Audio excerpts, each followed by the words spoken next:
Hey, what's up guys, Josh from Gaming here.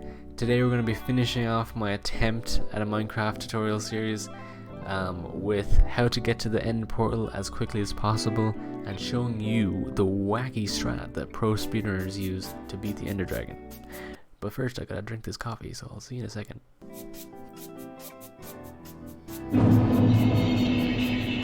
Okay, I lied, it's 24 hours later, but let's get into the video guys, come on! Okay, so we got back from the nether, we have everything we need. We made our Eyes of Ender, and now we're looking for the Stronghold, and more specifically, the End portal. So, imagine this is where we made our portal. Coordinates -39, 8, 10. So obviously the first thing you do is you throw your Eye of Ender, and it's very important that you lock directly on to the direction it's going. So you want to follow that direction as straight as possible, but before you do, just take note of how far away you are from 0, 0, the coordinate.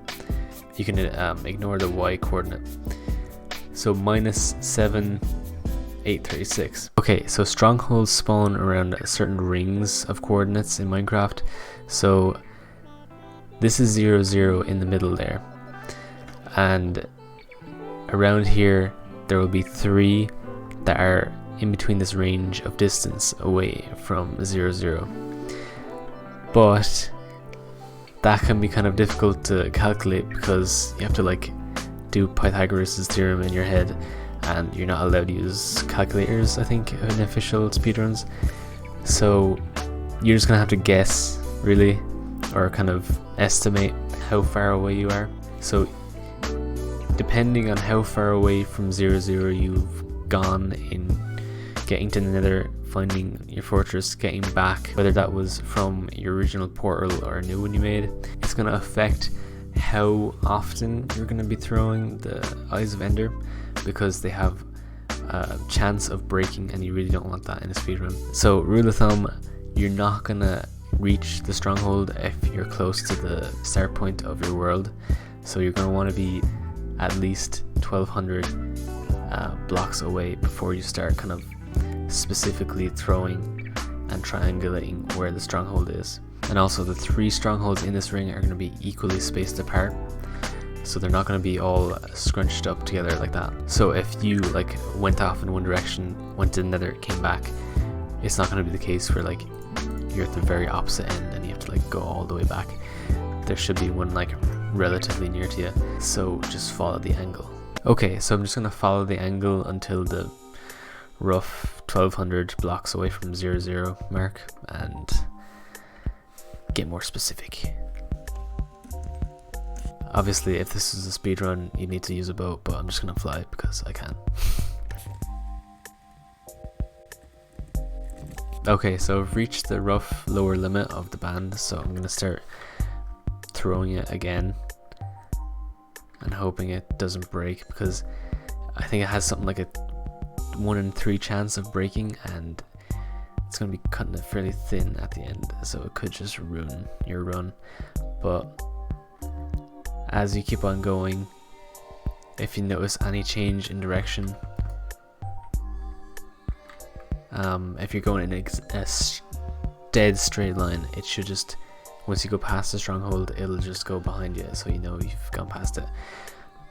But the problem with continuously throwing it is you're going to lose all your eyes, so there's a balance that you have to kind of strike between accuracy and risk of breaking your vital item. So the closer you are to the stronghold, the lower it flies, and eventually when it's over the stronghold it'll go into the ground, so that's when you start to dig. But first we have to find the stronghold, so let's go.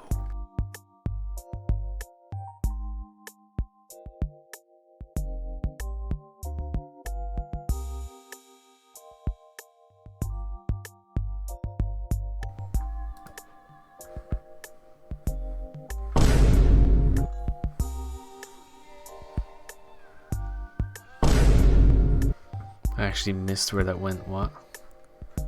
Oh, we're here. Okay, so once you get to the point where it flies into the ground like this, you're gonna want to press F3 and then F3 plus G. That shows the outline of the chunk that you're in. That's like how the game is rendered in chunks. But there's a trick to finding a useful part of the stronghold by looking at the chunk coordinates there under block, and you want to go to 4 4.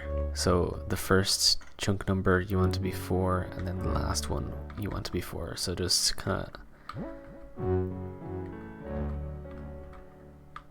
fiddle around with that until okay, so it's in the bottom corner of the chunk. So we are over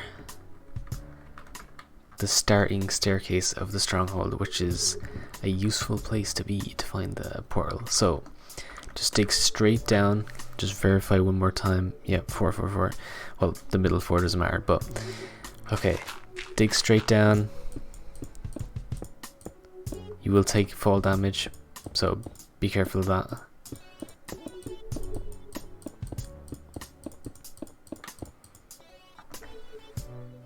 And here we are in the staircase.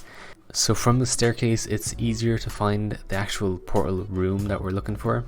The portal room is much more likely to spawn in close proximity to this room we're in, and it's like much more likely to be within 10 rooms of the staircase, and a room is like a smaller measurement than it looks like, but this is like one room, then like a hallway could be like 3 rooms or something. So this is a very narrow kind of a opening, so there's not much choice, so this is much better, honestly. There can be secret wall or rooms adjacent in this specific thing, so you want to check the walls just in case. And there is one.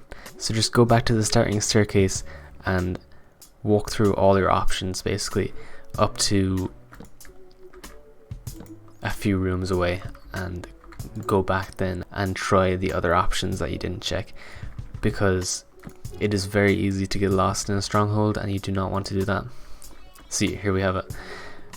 Immediately found the portal room, but it just as easily could have been like down one of the other halls that I didn't check yet.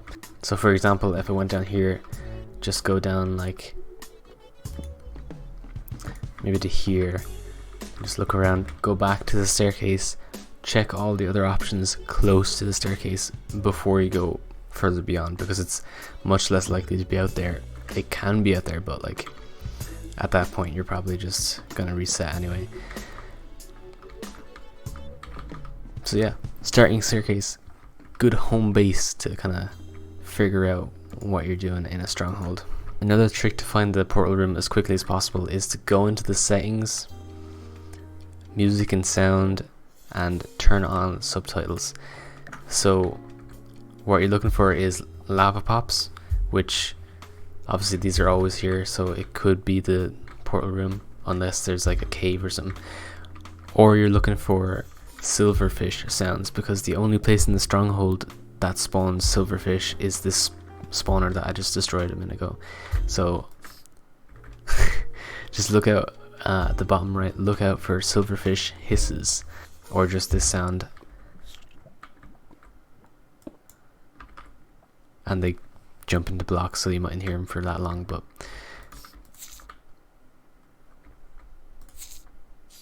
if you hear that, you're close, so watch out. Okay, so once you have all your eyes in and you've made your portal, before you go in, press F3 and B to show hitboxes. That's going to be really important for the Ender Dragon fight. And also go into options and find the explosion animations and turn them off, because that's going to get in the way of timing your attack. So once you have those in, you can jump right in. So you usually spawn on this platform of obsidian, so you're going to want to build yourself over to there and just get up as quickly as possible. So once you're up, you can see all the hitboxes of all the mobs are shown, including the Ender Dragon. So You can see the hitboxes are slightly out of sync with the animations, so you're just going to want to ignore the animations and just focus on that hitbox there with the two squares, the two cubes with one smaller inside. That's the head. So you're going to want to get to the pillar in the middle, and this is where the dragon is going to perch and where you're going to do all of your damage. So ideally you're going to want to put slabs here to set up the standard strat, which you just do by putting 3 blocks of most materials there and you get 6 slabs. So you just want to put them on the bottom half of the 3rd block, stand here, place the bed, and do this.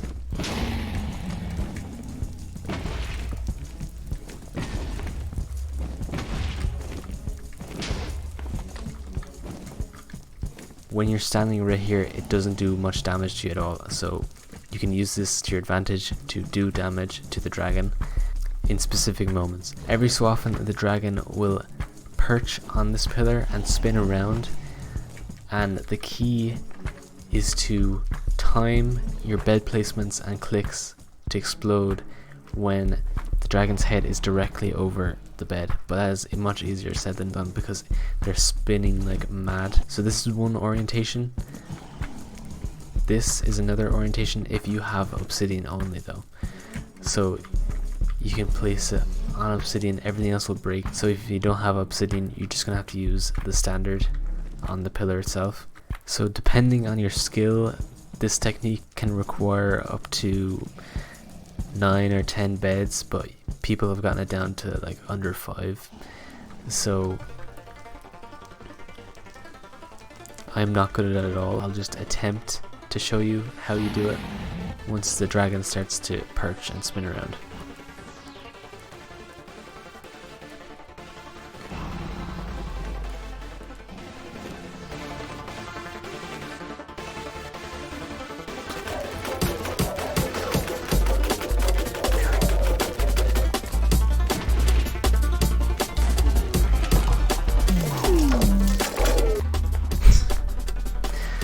Okay, so I managed to do it using about 500 beds, but as you can see, it doesn't even do that much damage if you don't hit the head. So the timing and precision of that is extremely important.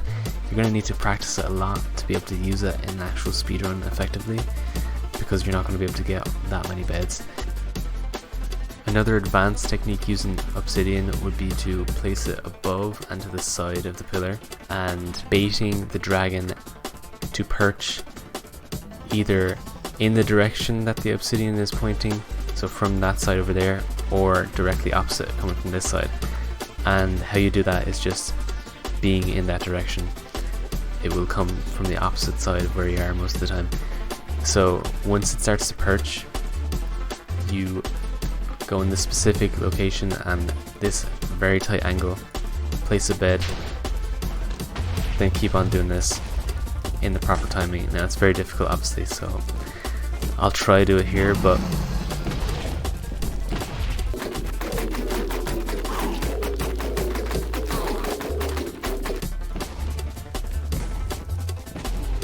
as you can see I'm terrible at it, so I'll just throw up a clip of someone who's actually decent doing it.